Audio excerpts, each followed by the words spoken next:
Latest episode দেখুন একদম add free. আশ্চর্য, আপনাকে মা এখানে আসতে বলেছেন? অদ্ভুত। তারপর আপনারা নিশ্চয়ই জানার চেষ্টা করেছেন যে এই দোষ কাটানোর উপায় কি? হ্যাঁ জানি, কিন্তু সে চেষ্টা করিনি, কারণ তাতে কোনো লাভ নেই। আসলে এমন নিদান দেওয়া আছে সেটা বড়ই কঠিন। আমার তো মনে হয় সেটা কারোর পক্ষেই করা সম্ভব নয়, তাই আর কি হাল ছেড়ে দিয়েছে। আর তাছাড়া দাদা বৌদি তো এখানে থাকেনি না, আমি একাই এই বাড়ি আগলে পড়ে রয়েছি। শুধু নিয়ম আছে বলে এই পৌষকালীর পুজোর সময় দাদারা এখানে আসেন, কিন্তু ভুলেও এই দিনে এই মন্দিরে আমরা কেউ পা দিই না।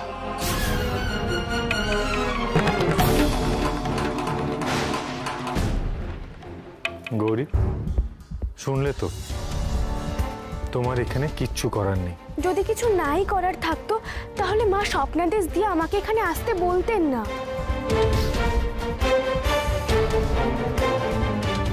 গৌরী, আবার সেই এক কথা বলা শুরু করেছো তুমি।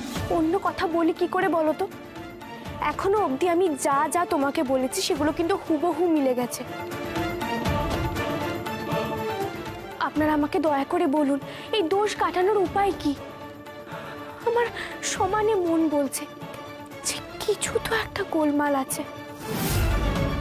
না হলে দোষ লাগার কারণে পৌষ মাসের কালী পুজোর দিনই গ্রামের নিরীহ মানুষকে কেন মরতে হবে বলুন আমাকে?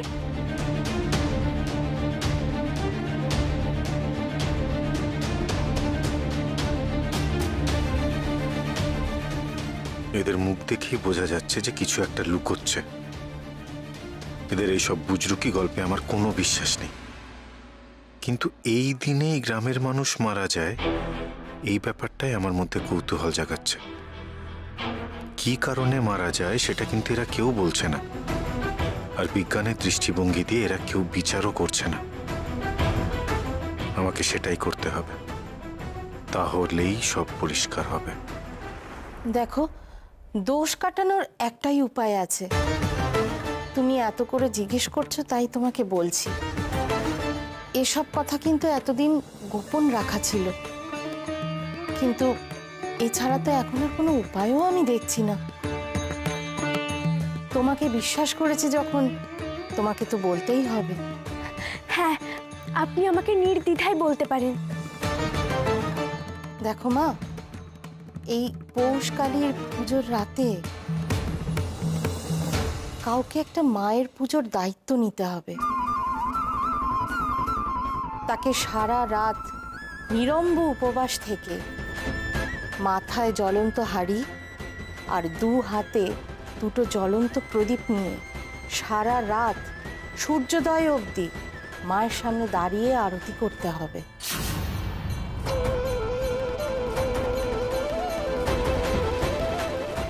হ্যাঁ, এই কঠিন তপস্যাই মায়ের ক্রোধ নিবারণ করতে পারবে।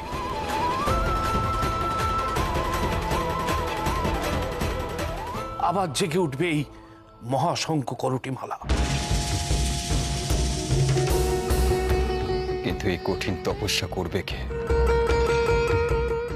আমি।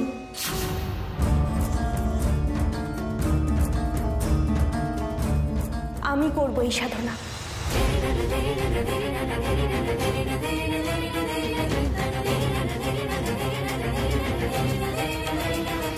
একদম না গৌরী, আর একদম বাড়াবাড়ি করবে না।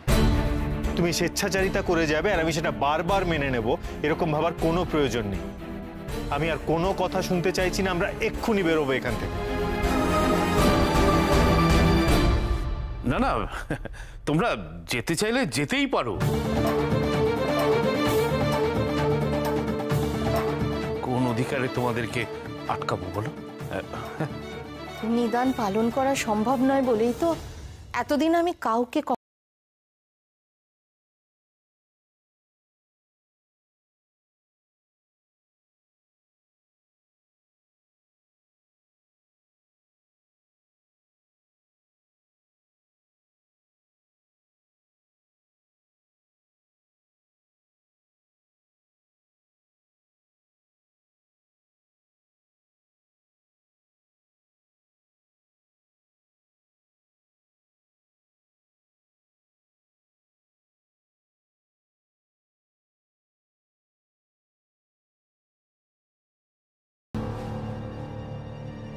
কিন্তু আমার স্বামী, আমার দেওর ঠিকই কথা বলেছে, তোমার এত ঝুঁকি নেওয়ার দরকার নেই। তোমার বয়স এখনো খুবই অল্প, তোমার সামনে তোমার সারা জীবনটা পড়ে। ভাই, আজ রাতটা এখানে থেকে যাও, এটা আমার অনুরোধ। সন্ধ্যের পর বাইরে বেরোনোটা ঠিক হবে না। সেটাও অবশ্য ঠিক। এই ভয় আর অন্ধকারের পরিবেশের সুযোগ নিয়ে অনেক দুষ্কৃতী নানা রকম অপকর্ম করে থাকে।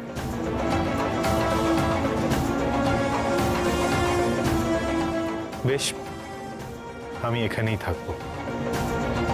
চল হ্যাঁ চল। আসি। ও ডাক্তারবাবু, আমাকে এই পুজোটুকু অন্তত না গৌরী, আমি যখন একবার না বলেছি তখন এই নিয়ে আর কোনো কথা বলবে না। আমি এই নিয়ে আর কোনো কথা শুনতে চাইছি না। যাও, গিয়ে হাত মুখ ধুয়ে এসো।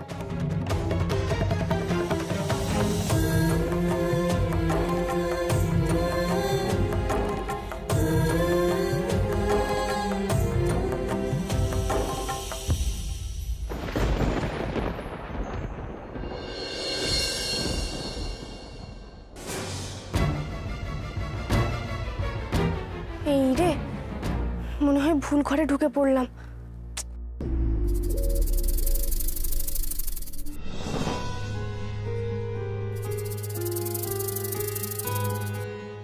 কিসের একটা শব্দ পাচ্ছি বলে মনে হচ্ছে, কোথা থেকে আসছে?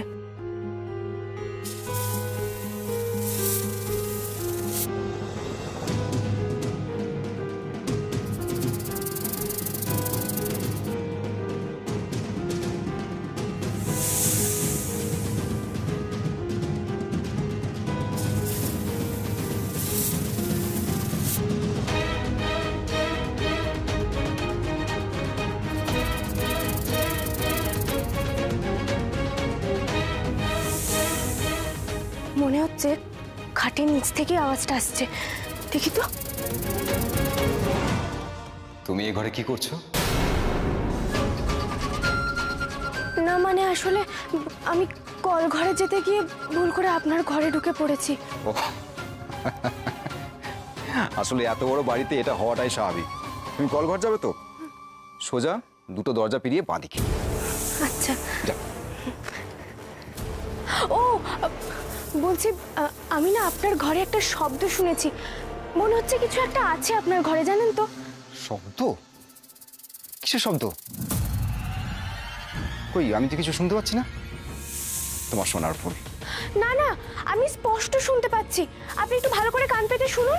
আমার মনে হচ্ছে এইখানটাতে কিছু একটা আছে, জানেন তো? বলছি তো, ও কিছু না, তোমার সোনার ফুল ওইদিকে। হ্যাঁ, কলঘর।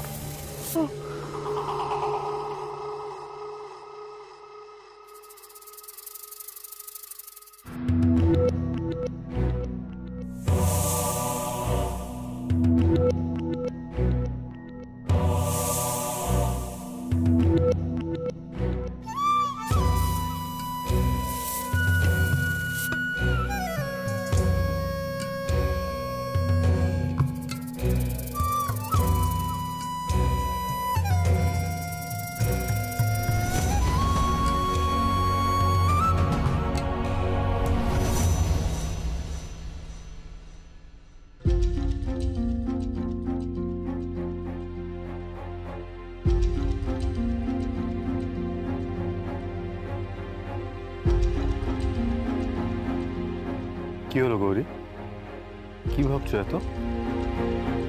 আচ্ছা ডাক্তারবাবু, তোমার মনে হচ্ছে না যে এখানে কিছু একটা গোলমাল আছে?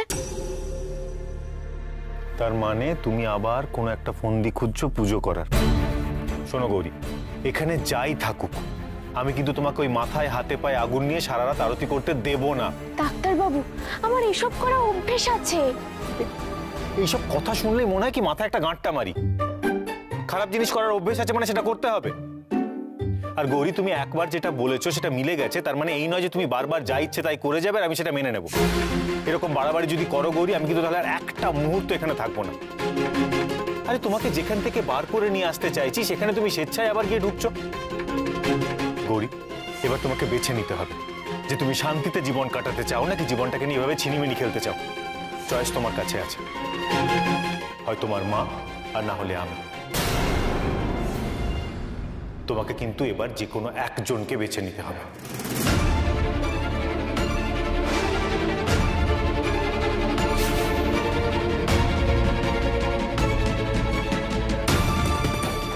তুমি আমাকে এই প্রশ্নটা করলে তো বেশ, আমি তোমাকে প্রশ্নটা ফিরিয়ে দিলাম। আজ যদি ডাক্তারি আর আমার মধ্যে একজনকে বেছে নিতে বলা হয়,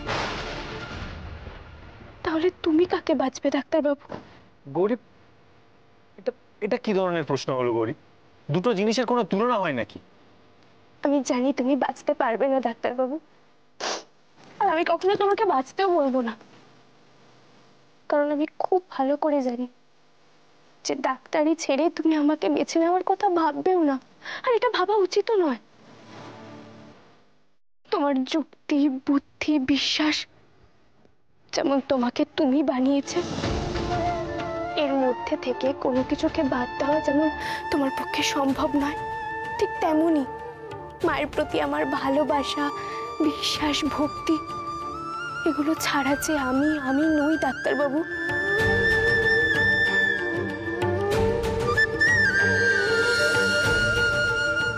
এটাকে আমি কখনো ছাড়তে পারবো না ডাক্তারবাবু।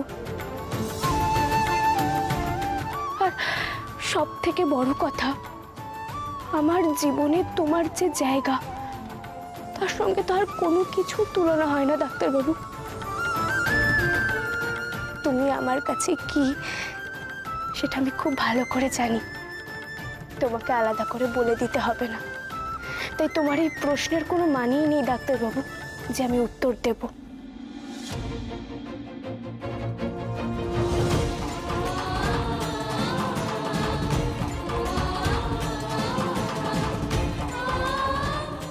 গৌরী একদিকে যতটা সহজ সরল ভালো মানুষ, ঠিক তেমনই ওর জীবনবোধ। সত্যি ও সবার চেয়ে আলাদা।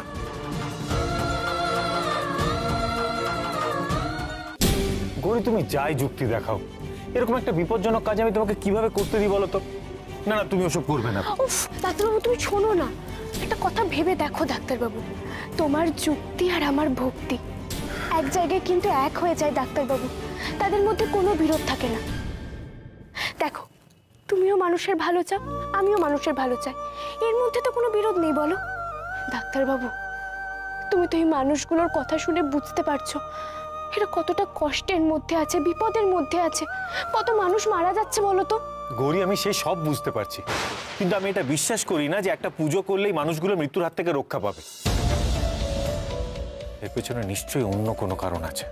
অবশ্যই আছে ডাক্তারবাবু, আমিও বিশ্বাস করি না যে মায়ের কোপে তার সন্তানের ক্ষতি হতে পারে, তারা মারা যেতে পারে।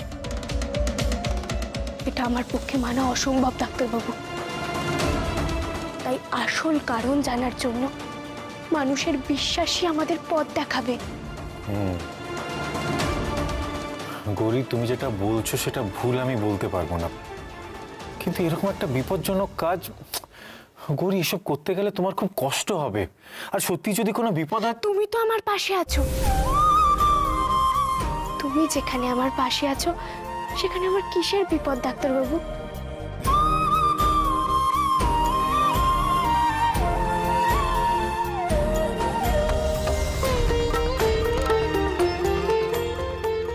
গৌরী, তুমি যখন ঠিক করেই নিয়েছো যে পুজোটা করবে, তখন আমার তো আর কিছু বলার নেই। এমনিতেও তোমার জেদের সামনে আমি কিছুতেই পেরে উঠবো না। কিন্তু গৌরী, একটা কথা আমি খুব পরিষ্কার করে বলে দিচ্ছি, এই পুজো চলাকালীন সারাক্ষণ আমি তোমার পাশে থাকবো। যদি আমার কখনো মনে হয়েছে যে তোমার কোনো কষ্ট হচ্ছে, আমি কিন্তু সব কিছু বন্ধ করে দেবো। বেশ ডাক্তারবাবু, তাই হবে।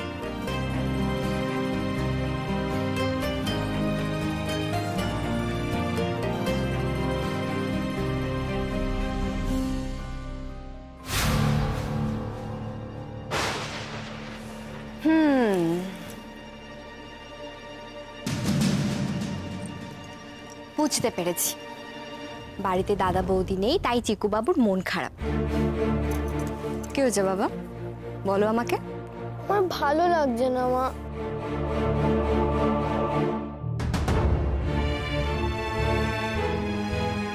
আশ্চর্য, চিকু তো এরকম করে না। ভাবে জিনিসপত্র ছড়িয়ে ছিটিয়ে রাখার ছেলে তো নয়, ও তো ভীষণ গোছানো ছেলে। আজকে কি হলো?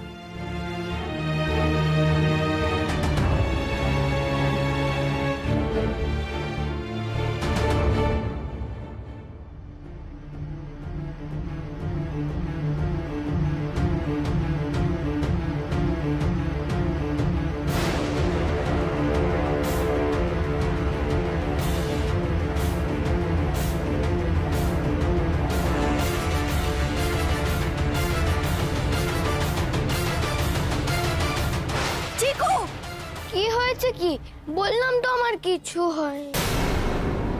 কি এটা? কি এটা? স্কুলের রিপোর্ট কার্ড দিয়েছে, তুমি আমাকে একবার জানানোর প্রয়োজন মনে করলে না? আর এত বড় সাহস এটাকে লুকিয়ে রেখেছো? কি অবস্থা মার্কসের? কি অবস্থা এগুলো? চুপ করে আছো কেন? উত্তর দাও। আরে পানুলি, তুমি এবার বকছো কেন ওকে? বকবো না তো কি করবো? তোমার ছেলে স্কুলের রিপোর্ট কার্ড দিয়েছে, জানাইনি পর্যন্ত। এত বড় সাহস এটাকে লুকিয়ে রেখে দিয়েছে। জিজ্ঞেস করছি, কোনো উত্তর দিচ্ছে না। দেখো দেখো কি নম্বর পেয়েছে দেখো তোমার ছেলে। দেখছি, চেঁচাচ্ছ কেন? রিল্যাক্স, দাঁড়াও। চিকু এদিকে এসো, বসো। আচ্ছা, তুমি রিপোর্ট কার্ডটা লুকিয়ে রেখেছিলে কেন বলো? রিপোর্ট কার্ড ভালো হোক বা খারাপ হোক কখনো লুকোবে না, সত্যি কথা বলবে সবসময়। তো বড় হচ্ছে, অধঃপতন হচ্ছে, এমনিতেই বাড়িতে এত অশান্তি। তোমার ছেলে। আমি কথা বলছি, চেঁচাচ্ছ কেন? কোনো লাভ হবে না, প্লিজ। শোনো, এবারে রেজাল্ট খারাপ হয়েছে, ঠিক আছে, পরের বার ভালো হবে। আর রেজাল্ট খারাপ হলে কখনো আমরা তোমাকে বকেছি বলো? তাহলে লুকিয়ে রেখেছিলে। যত বড় হচ্ছে খুব বার বেড়েছে, আমি তোমাকে বলে দিলাম। কিন্তু ভীষণ বার বেড়েছে। একটা কথা জিজ্ঞেস করে উত্তর কেন দেয় না ও? বারবার করে জিজ্ঞেস করি তাও কোনো উত্তর দেয় না। দেখো কেমন চুপ করে আছে। বলবো না, কারণ বললেও তোমরা আমার কথা শোনো না, বোঝো না, তাই তোমাদেরকে কোনো কথা বলি না। দেখেছো তো, দেখেছো সাহস? এবার ধরে চল না। আবার শুরু করলে কি হচ্ছে নাকি? Please please. ও কেন এরকম করছে বলো তো? এত ভালো ছেলে আমার, ফার্স্ট ও তো সেখান থেকে এরকম। যত বড় হচ্ছে এরকম হচ্ছে। আমার ভালো লাগছে না। তুমি নাম্বারগুলো দেখেছো ওর? কাঁদতে শুরু করলে কেন? কথায় কথায় কাঁদো কেন তুমি? কেঁদে কি হবে বলো? কোনো লাভ হবে? আর তুমি নোটিস করোনি কেন যে তোমার ছেলের বিহেভিয়ার চেঞ্জ হচ্ছে? কেন নোটিস করোনি বলো? আমি বুঝতে পারছি না। মানে কি মানে? কি আমাকে ব্লেম করছো? তুমি বলতে চাইছো আমি ওকে নোটিস করিনি? মানে আমি ওকে সময় এই দাঁড়াও, কি হচ্ছে নাকি? তুমি বলছো যে আমি ওকে সময় দিইনি, আমি ওর খেয়াল রাখিনি, ওর পড়াশোনার দায়িত্ব নিইনি। তুমি কি করছিলে?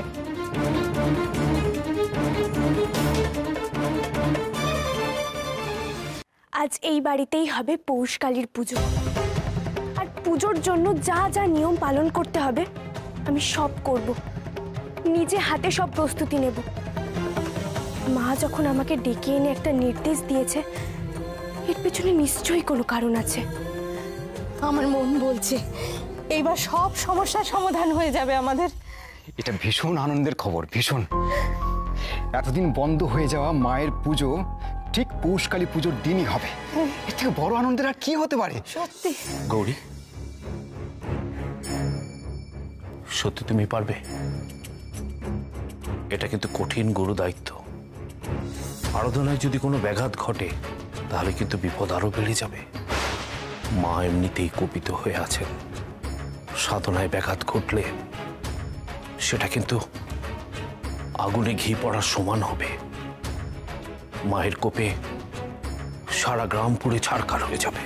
আমি আবারও বলছি, আমি নিশ্চিত মায়ের কোপে তার সন্তানের কখনো ক্ষতি হতে পারে না, মৃত্যু হয় না। আচ্ছা, এই গ্রামের মানুষজন ঠিক কিভাবে মারা যায় সেটা একটু বলবেন প্লিজ? এখন এই সমস্ত নিয়ে আলোচনা না করে মায়ের পুজোর প্রস্তুতি নেওয়া হোক। কিন্তু সমস্যা হলো এখন তো পুরোহিত পাওয়া যাবে না। তাহলে মায়ের পুজোর পৌরোহিত্য কে করবে? সন্ধ্যের পর তো এই গায়ের কোনো মানুষ বাড়ি থেকেই বার হয় না। কেন কেউ বেরোয় না কেন? যবে থেকে পুজো বন্ধ হয়েছে তবে থেকেই সন্ধ্যের পর এই গ্রামের কোনো মানুষ বাড়ি থেকে বার হয় না। এই শ্যামচক যেন প্রেতপুরীতে পরিণত হয়, অন্ধকারে একা দাঁড়িয়ে থাকে। এই বাড়ির পুজোর পর এবার থেকে গ্রামের প্রত্যেকটা বাড়িতে পৌষকালীর পুজো হবে, আবার সব আগের মতো হয়ে যাবে। আর আমি মায়ের পুজোর উপকরণ সব নিজে হাতে সাজাবো। আমি এক্ষুনি সব ব্যবস্থা করে দিচ্ছি, এক্ষুনি করছি। ঠাকুরপো, আমার সাথে একটু এসো তো। আচ্ছা,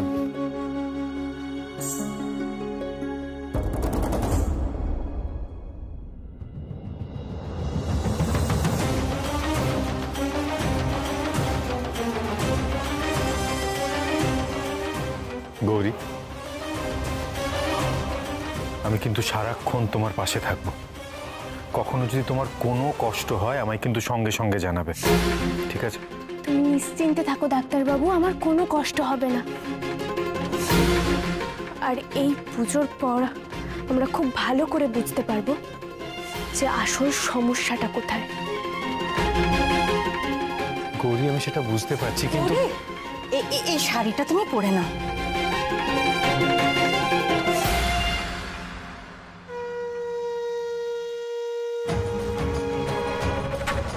व्यग्रचर्मं वराधारे खड्गकर्त्री करे धारे